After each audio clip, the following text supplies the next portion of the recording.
Welcome and welcome back, everybody, to the OK Grognard Show. Today is Wednesday, March 26th, 2025, 10 a.m. Central in beautiful Lake Geneva, Wisconsin. And we're just going to do a kind of casual Gary Con XVII wrap up. There's Vince in the chat. Thanks for stopping in, Vince. Very much appreciate it. What do we got going here? Well, it was a good old time, I'll tell you that much. I should just pop over to my schedule right away for those who are watching the video portion, because that's what we want to talk about. The two games on Thursday that I ran went pretty well, I thought. People seemed to have a good time. In the first one, there was a huge beholder battle. One of the things about mega dungeon crawls, which these definitely were, is there can be a danger that the players will simply, by accident, not serendipity, that would be a good thing, right? Just by circumstance, by happenstance, go in directions where there is little to find, because mega dungeons by their very nature require a certain amount of emptiness and space, because these creatures that are living there, of course, need to have room to hunt, to salvage, to breed, to grow as their own little communities. And you definitely have to have some open areas. So you have to sprinkle in some traps. And what happens with a lot of traps is that the players can wind up focusing mostly on searching and finding and looking and sniffing out, and it's a little different game from what some players are used to, where it's constantly, well, we're in the next battle. Well, the fighters get up front and the wizards cast some spells. All right, we're done. And the clerics do some healing. And, oh, another door. Okay, the thief will just check it real quick. Good. Okay, another battle. Ready? Fighters get up front. And, you get into this kind of constant cycle of combat after combat after combat. Whereas mega dungeons are about finding stuff. Now, they did have a kind of, not a MacGuffin per se, but an overall thing that they could look for, an ancient artifact in each of the two. And yes, I used two different mega dungeon maps from the wonderful Dyson logos that were kind of mirrored in some ways, but in other ways they were very different from one another. So they were both huge dwarven underground sections for them to find and look for, and it was very much a great time. The first one culminated in a large battle against a beholder, which was a lot of fun. A beholder who had a couple of water-weird sentries in a antechamber which had to be come through. So there were two pretty good-sized, dangerous battles right in the last hour and a half of those 6-hour sessions. We take a nice break in the middle, so everybody has a chance to stretch their legs and bio break and grab some food and whatnot. The second, I had forgotten that I'd been carrying around in this one bag that I had a deck of many things. And since some of the pre-gen characters, had gone a couple of years since they had gone up in level, there was some miscellaneous treasure just kind of vaguely denoted on the character sheets. And I thought, you know what? A couple of them, you go up. I raised a couple of the fighters up a level and the thief. And then I also suggested that everybody roll up a magic. We broke out right at the beginning of the game. It was such fun. We'll roll up a DMG magic item for everybody. There's Mike. Hey, how you doing, Mike? Thanks for popping in. So the beginning of the second session there, everybody had a chance to roll up a random magic item. Could be a potion, could be a scroll, could be a ring, could be a magic, could be just about anything, right? And what fun! But I thought, it's not a Mark Clover session unless there's some twist that gives them a chance to mess themselves up in some way. So I offered them a chance. You might get a potion, you might get a magic ring of wishes, visibility. You never know when you roll randomly on the DMG magic table. So if you'd prefer not rolling a magic item, but instead taking a draw from this deck of many things, then you're welcome to. Vince, who's in the chat, happened to do that. First person didn't. They get a miscellaneous magic item. There was, I think, a mace. Somebody got a mace. Somebody got. There were a couple of potions. One person did roll up a scroll, but Vince, as they say in the South, bless his heart, got himself a draw from the deck of many things, and drew an enemy for life. He sadly drew a foe who would follow him around and torment him and eventually attempt to kill him, but not immediately. There had to be torture. There had to be torment. It was a devil, and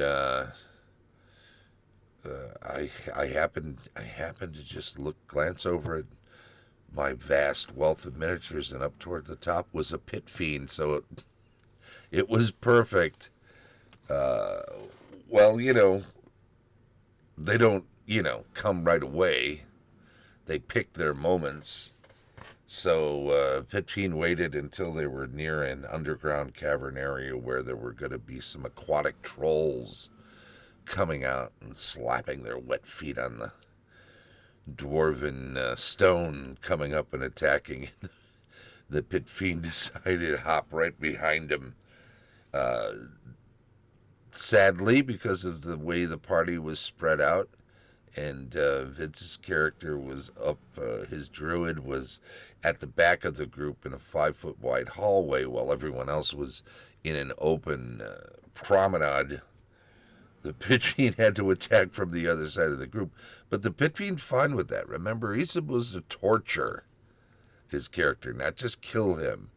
So if his character realizes, oh no, my choice of drawing from the deck has brought this potential death upon us, and now this Pit Fiend can pop in, gate in, and keep track of me and gate it anytime it wants and attack me and mine and kill off all of my friends.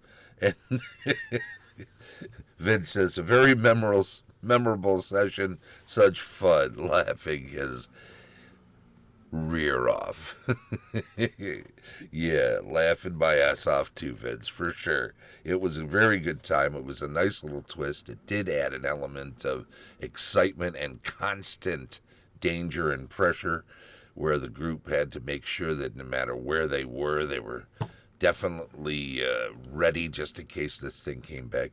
But you had damaged it. You guys really did pound the heck out of this thing right out of the gate with some excellent combat rolls. I think the trolls did more damage to the group that had attacked than the Pit Fiend sadly had, and it was doing its darndest, but it had to gate out to escape. The one thing I did decide was that it didn't have the ability to gate in additional additional devils, additional pit fiends, or other minions. It had to act alone because it was very personal to this thing, to this creature that that he was Vince's foe. Nobody else was, just this one particular pit fiend. So he gated back out, and I think we have to also remember, though, that although he was damaged and had to go away and find some way to heal up, and he's still out there, Vince. You played your character in my campaign, and will in the future, in the not too distant future, when we get the campaign started back up again. And you've got to remember that this character you're playing, you're always welcome, since it's the same level that I run at Gary Con is whatever campaign I'm running outside of it. You're always welcome to bring your characters from my campaign in, but what happens? It's all in the same setting. This still applies to you. You still have a foe out there who could pop in at any time. So I don't know if you're going to tell the group when we get them back together what happened over in the ruins of Dawn and Dusk, and warned them, hey, you can travel with me, but I'm a marked man. Oh, man. Well, let's do a quick wrap up of the rest of the events. The Civilization event that I ran on Sunday was a good time. Nick Liner, who also played in one of my D&D sessions, has played before. In fact, everybody that played at the table had played Civilization before, so we were able to get underway quite early, and we got quite far this year. It can be a 10-hour game, and we only have a 6-hour slot for it. And so as we get close to the end, we take a look around the board. Everybody puts in their 2 cents, and we decide, hey, has somebody just got this thing in the bag? We will call it here. But we wound up playing an extra couple of hours. So we went from 10 in the morning until 6 in the evening playing a hearty game of Civilization, which was pretty close with the top players. A couple of people got hit by some civil wars and the endemic and the Civil War teamed up on one guy as it happened. Those calamities, when they pop up, and they can really devastate your flow, and a couple of people stalled out. Otherwise, it could have easily been a 5 or even a 6 player race right to the end. But I think we had 3 who were in it by the time we were officially close to ending. Any one of them could have made a case for what they would do on the next turn and how they could possibly be ahead overall or eventually win the game. So we played a little longer. One person moved out a bit ahead, and the other 2 kind of stalled out, so maybe we had tied second or a first, second, and third, close third. But it was good. It was good overall, very good. I had a great time playing in the games I played in. Kevin Kabai's fantastic Lord of the Rings chainmail game was absolutely a blast. My dwarfs, I had a dwarf regimen with some berserkers that acquitted themselves very well, routing off some wargs and decimating, just clobbering some orcs.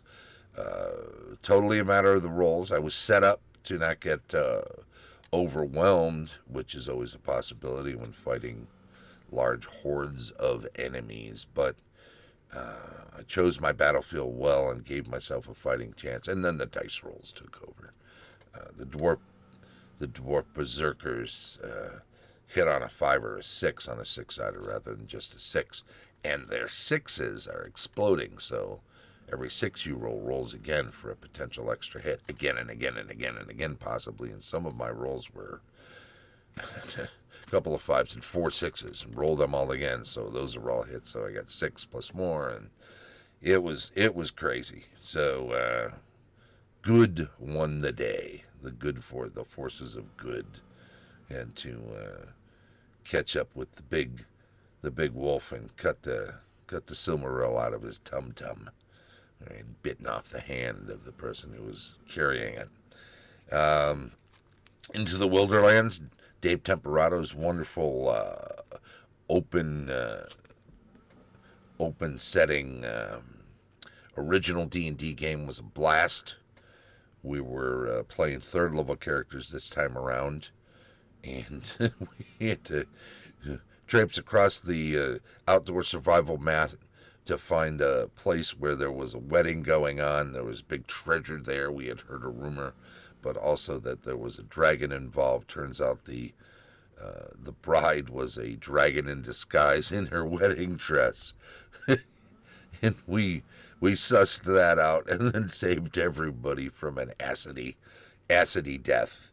The Bronze Blood Haunt. Well, this is going to be green, so this is going to be impossible to see almost. But this is a Carlos Lysing adventure. I guess it turned out okay. It's kind of a dark enough green; it doesn't blend in with the green screen. The Brass Blood Haunt. This was the Friday evening game. Low-level adventure, Carlos Lysing, Castle Entertainment. I picked up a copy of it along with 4 or 5 other adventures that I thought would be fun eventually to muck around with. Those are good. And these guys, oh yeah, let's show them all. Why not, right? These guys are also ones I picked up. So I picked up half a dozen Carlos Lysing Castle Entertainment. He's a sponsor of the show and has been since the very beginning. He's a great guy to begin with and a wonderful DM. I played in that session of his, and then Woman's Best Friend, another adventure, one that is close to publication that he was working on and got ready just in time for the con. And we had a great time on Saturday evening with that. And then earlier on Saturday, I had a chance to play in Keith Sloan's Fire Pits of the Burner Cult session. Boy, we were deep down in that big old mega dungeon, one that last year we had some characters in it in an even lower level in a lava strewn place. But this was a lot of fun. We were definitely going through temples of evil gods and working our way through. We had some very good breaks with our dice rolls. I think we were very careful, circumspect when we were going through everything, so we didn't get caught off guard. But what a fantastic time. I can't thank Luke and everybody who works on the convention enough. Everything was so smooth, and sadly, of course, Sunday morning we had the service. Derek White does, the Geek Preacher does a service every year on Sunday. This year it was combined, of course, with the memorial for Ernie Gygax, who passed away February 28th. And so there was some sadness, but everybody was raising cups to him all throughout the convention and telling stories about how they knew him, how they met him, how they gamed with him. And it was a delight to hear so many wonderful stories from other people and to share some of my own. But it was a bittersweet convention all around. I think let's just call it a rousing success, and know that in future, Gary Con for Gary Gygax can also be a chance every year to remember Gary Gygax Jr., Ernie, because he was another Gary when it comes right down to it, and we can appreciate that. Loved the man. All right, we're going to wrap this up and say that that was the Gary Con 17 wrap-up, right, for Wednesday, March 26. Ran a little long here, but I think there were some good stories to tell. I will say that the show streams live on Twitch each Wednesday at 10 a.m. Central, and then it's archived on YouTube. Like, subscribe, follow the show, do all of that fun stuff. and it will be appreciated. Help make more videos like this one by becoming one of my supporters on patreon.com. There is a free level, but it's great to see people's interests, so join other great supporters like Tom Tullis of Fat Dragon Games, Carlos Slicing of Castle Entertainment, Heath Farndon of the Antipa D&D 20, Dave O'Brien, Heidi and Eric Gygax Garland of Gaxland, Vince Ragusca of the Maroon Room, a fantastic prog band, unauthorized user, Daniel Caldwell of Griffin and Gargoyle, Christian Garcia's new, thank you for joining up, and of course Stephanie joined up. Stephanie Lesniewski Grachow has joined up as a supporter on my Patreon, and it is also very much appreciated. And let's not forget, as always, DM Extraordinaire Shane Bradley. This has been the OK Grognard Show from beautiful Lake Geneva, Wisconsin. Went a little long today. Thanks for sticking it out and enjoying the stories. Bye-bye.